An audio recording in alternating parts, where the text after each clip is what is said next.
Bonjour, je vais vous parler aujourd'hui d'un film actuellement dans nos chères salles de cinéma, Les Cadors, réalisé par notre cher Jérémy, ou pas, je ne sais pas, je ne le connais pas, Jérémy Ferrari. Oui, voilà, il fallait la faire, donc maintenant que ce gag formidable et très recherché est passé, embrayons sur la suite justement. Ce film est-il encore au cinéma? Je ne sais pas, parce que franchement, il ne cartonne pas du tout au box-office. Donc bon, au moment où j'enregistre cette vidéo, et même après où vous la regardez, peut-être que le film n'est plus en salle, mais bon, au moins, les personnes qui sont intéressées par ce film auront mon avis, et puis si jamais vous l'avez vu, eh bien on pourra en discuter en commentaire. Ça c'est chouette. N'hésitez pas à me donner votre avis sur ce film. Je fais tout dans le désordre dans cette vidéo, c'est terrible. Est-ce que c'est un peu à l'image de ce film, qui est un petit peu bazardesque, pour rester poli? Ici, nous avons donc Jérémy Ferrari qui campe le personnage principal, Noé qui apprend très jeune dans sa vie, de par sa mère, bien sûr, qu'il est le fils de Kadhafi, et c'est forcément assez difficile pour lui à vivre, et donc il va devenir un mercenaire en quête du trésor de Kadhafi, puisque forcément pour lui c'est son bien, donc forcément étant la progéniture de Kadhafi, il veut récupérer tout cela. Bon, ensuite le scénario là vraiment propre à ce film, parce que ça c'était plus le postulat de départ, nous avons donc le personnage de Noé qui veut se rendre dans le désert pour retrouver visiblement une journaliste qu'il ne connaît pas très bien compris, mais c'est pas grave, il va dans le désert où donc la journaliste est prisonnière du mercenaire du désert, on va dire Barbe Rousse, et il va se rendre, ce cher Noé, dans le désert, non pas avec l'Arche de Noé, mais avec Zulika, interprétée par Laura Felpin, fiché S en France, Louise de son prénom, de son nom, qui va venir avec lui, mais comment se rendre là-bas, c'est compliqué évidemment, donc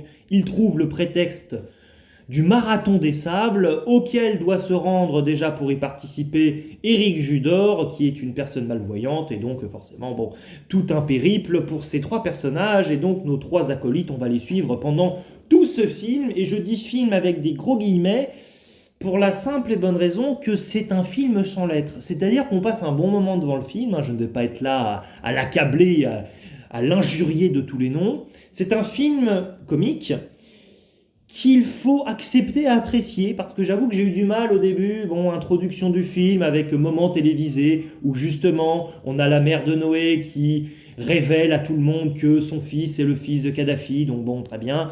Donc il y a un décalage dès le début, et beaucoup de gens dans la salle ont beaucoup rigolé, parce que j'ai vu le film dans une petite salle, mais visiblement, comme il y avait déjà quasiment plus de salles en France, où il y avait le film, tout le monde s'est réuni là-dedans, donc on avait un peu le fan club de Jérémy Ferrari et de toute la clique de ce film, visiblement, donc un public conquis, je fais partie des personnes voilà, qui peuvent assez facilement rigoler au cinéma, juste pousser des petits rires.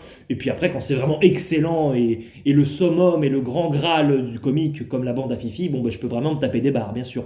Mais là, au début du film, j'avais une certaine résistance, on va dire, parce que d'un point de vue scénaristique, en fait, c'est complètement délirant, mais c'est un peu fragile aussi. C'est-à-dire que le postulat de départ est rigolo, mais le lancement de l'intrigue et le scénario en lui-même n'est pas captivant du tout. En fait, ce qui nous fait vraiment rire, ce sont des moments plus dans l'esprit, un peu de sketch, voire vraiment de stand-up, et des petites séquences en fait d'action, pardon, d'humour, pardon. On a après des scènes un peu d'action qu'on a pu voir dans la bonne annonce, qui sont aussi un peu dans le film, mais bon, c'est pas ça qu'on retient principalement, bien sûr, mais bon, pourquoi pas. Après, on a de beaux décors, donc il y a une ampleur cinématographique par rapport aux décors que l'on voit, par rapport au désert, par rapport aux lieux et paysages, oui, auxquels on assiste, et c'est vrai que c'est assez agréable de voir cela sur un grand écran, mais disons que moi c'est plus par rapport à la narration du film et à l'intérêt scénaristique, c'est assez limité, et donc en cela, j'ai eu l'impression de voir une série un peu sur grand écran, c'est-à-dire que à certains moments, il y a un moment, on peut le dire, un personnage belge dans le film,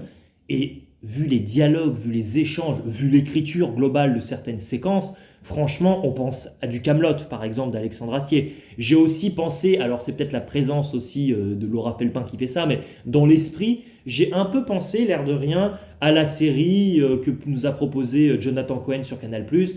Bon, je ne l'ai pas vu sur Canal+, cette série, spoiler, mais bon, avec Le Flambeau, par exemple, La Flamme et le Flambeau. J'ai beaucoup pensé à ça, par exemple.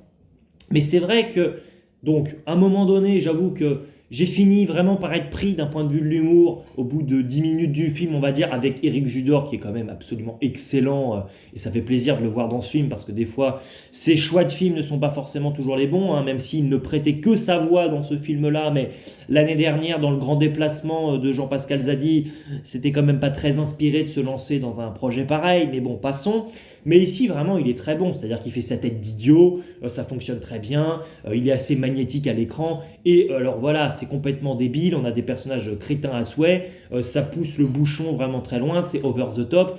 Et en soi, on rigole bien. Mais en fait, c'est assez particulier parce que c'est ça. On rigole bien parce qu'il y a 10 minutes ou 5 minutes où il se passe ci, 10 minutes, allez, où il se passe ça, 5 à 10 où il se repasse encore un peu autre chose. Et en fait, on n'a pas vraiment de lien en fait, dans le film plus que cela. Comme je le disais, bon, le scénario est un peu trafiqué et on ne sait pas très bien où ils veulent en arriver. Donc on n'est pas là en présence d'un grand film justement comique d'aventure parce que oui, sur l'aspect comique d'accord, sur le côté plus aventurier, beaucoup moins, parce qu'en fait, si on ne comprend pas la quête du héros et des héros dans l'histoire, c'est un peu compliqué. Alors, le personnage principal, qui laisse en lettres finalement, mais de Noé, il est un peu compliqué parce que d'une certaine manière, il est le faire-valoir comique. C'est un peu comme dans Tintin ou comme dans Lucky Luke. Le personnage le plus drôle n'est pas le personnage principal. Ce sont les personnages qui sont autour. Les personnages comme le capitaine Haddock, comme le professeur Tournesol, comme les Dalton ou le directeur prison par exemple, ou Rantanplan. C'est jamais vraiment le personnage principal. Mais il n'empêche que même si d'ailleurs je fais un petit peu un lien avec Tintin ou Lucky Luke, ce sont des personnages dont on ne sait quasiment rien. Bon, là c'est un peu le cas aussi en soi du fils donc de Kadhafi, donc Noé Kadhafi, d'accord. Seulement, les personnages de Tintin et de Lucky Luke sont bien construits. On comprend quand même quelle est bon, leur psychologie, même si elle est très simple, leurs aspirations dans la vie s'ils en ont. Alors que là, c'est quand même un peu complexe parce que c'est un personnage qui se la joue un peu gros dur dès le début. On comprend que j'ai employé le terme mercenaire, c'est pas exactement ça, mais en fait, c'est un peu flou de comprendre son passif, ce qu'il a vraiment fait, ce qu'il veut vraiment faire. Oui, d'accord, il veut un trésor, mais il a des manières de s'exprimer en fait en interaction sociale avec les autres qui semblent complètement dénotées par rapport à ce qu'il est censé dégager normalement dans le scénario. Donc ça, c'est un peu particulier. Après, on peut se dire, on fait abstraction, certes, parce que c'est ça, en fait, les personnages qui nous font vraiment rigoler, ce sont ceux de Laura Felpin et d'Éric Judor. Et quand les deux sont ensemble, ils sont vraiment mais excellents et on se tape des barres. Ça se demandait si même des fois, il n'y a pas des moments improvisés, parce qu'on sent que ça part loin, mais c'est quand même vraiment très rigolo. Après, moi, ma réserve là-dedans, bon, vous l'avez compris, comme le scénario est un peu bancal, mais c'est secondaire, mais ça rend pas le film génial, mais ça le rend pas désagréable pour autant. Il y a juste pour moi en fait une vraie faute de goût dans le film, c'est à la fin du métrage, ou alors que ça délire complètement tout du long. On a à la fin 5 à 10 minutes, il faut le dire, de moments d'émotion, supposément d'émotion, parce qu'en fait ça délire tout du long et tout d'un coup il faudrait, c'est le film, c'est ce qu'il veut, qu'on redevienne très sérieux parce qu'il est question quand même, ça y est, là, d'enjeux de survie et puis tout cela. Et il y a quand même un destin qui arrive pour certains personnages qui dénote complètement en fait. C'est-à-dire que oui, pourquoi pas, l'intention peut être intéressante, mais là vraiment ça sort complètement du chapeau. Ça rend plus malaisant qu'autre chose, je l'avoue, donc bon, j'ai eu un peu du mal, surtout que juste après on rebascule dans du comique et presque on rigole de l'enjeu dramatique et de l'événement dramatique et tragique qui a dû arriver à un moment dans le film. Donc c'est un peu compliqué, on a une sorte de bascule à un moment, mais c'est un peu compliqué. Bon, voilà, Ferrari, il a fait un peu fausse route à un moment donné, et bon, voilà, ça dénote un peu, il aurait pu clairement enlever ces 5 à 10 minutes, parce qu'on sent qu'il essaie un peu artificiellement, malheureusement, de rajouter de la profondeur dans un film qui n'en a pas, et qui fonctionnerait mieux s'il ne cherchait pas à faire semblant d'en avoir. C'est un peu ça. Mais bon, à un moment vraiment rigolo. Après, bon, voilà, en termes de comédie, on a quand même bien mieux en ce moment. Police Flash 80, par exemple, est un film qui m'a fait bien plus rire et qui, scénaristiquement, se tient beaucoup plus et qui a un contrôle de son registre, que ce soit ici comique ou potentiellement autre, qui est quand même bien mieux assuré et bien plus maîtrisé. Mais bon, c'est comme ça. Je vous conseille de voir ce film, pas forcément au cinéma dans l'absolu, ça peut être vu à la télé un peu plus tard, pour le coup. Mais après, si vous le voyez au cinéma, bah, voyez-le à plusieurs, comme ça au moins vous rigolerez tous en cœur. Bon sang, ça vient de sonner, qu'est-ce qui se passe? Ça tombe bien, je viens de finir cette vidéo, je vais aller voir. Il ne me reste plus qu'à vous dire ciao et à la prochaine. Et ce film m'a donné beaucoup envie, au vu du désert, de voir Dune 3 en fin d'année. Pas du tout, je plaisante. Dune 3, j'ai pas très hâte. Parce que j'ai pas aimé le 2, même si j'aimais le 1.